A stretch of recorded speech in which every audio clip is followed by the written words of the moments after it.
नमस्कार. ज्या दिवशी मी ठरवते, की मला आज एक काम जे मी हाती घेतले ते मला पूर्ण करायचं आणि ते काही पूर्ण होत नाही किंवा त्या कामामध्ये खूप अडचणी येतात. असंच काहीतरी घडलं माझ्यासोबत आज. आज मला ही एक रूम जी आहे किड्स रूम, देवघर जे पण काही आहे पूर्ण, ते मला आवरायचं होतं आणि सुरुवात केली मी बेडपासनं. सगळ्या बेडचा पसारा बाहेर काढून ठेवला आणि एक-एक कपडेच्या इकडे घालून मी त्यात ठेवून छान आवरलं. नंतर म्हटलं कबर्ड आवरून घेऊ.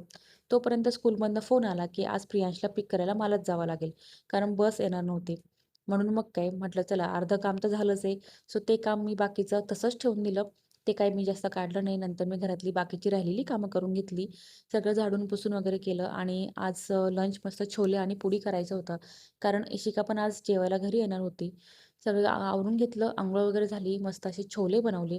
तोपर्यंत इशिका पण आली होती. नंतर मग गरम-गरम पुड्या बनवल्या. समोर ताईंना आणि ऋषीला पण त्यांचं जेवण मी नेऊन दिलं आणि आम्ही दोघांनी छान असं लंच केलं. लंच झाल्यानंतर मग प्रियांशला घ्यायला स्कूलमध्ये गेले. बरोबर 5 मिनिटं आधी मी स्कूलमध्ये पोहोचले होते.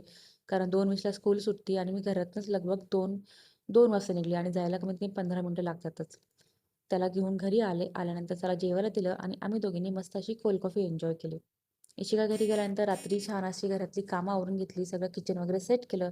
दुसऱ्या दिवशी प्रियांचा पेपर होता, सर तो पण अभ्यास करत होता आणि असा होता माझा आजचा दिवस. कसा वाटला प्लीज कमेंटमध्ये नक्की सांगा. व्हिडिओला लाईक करा. बाय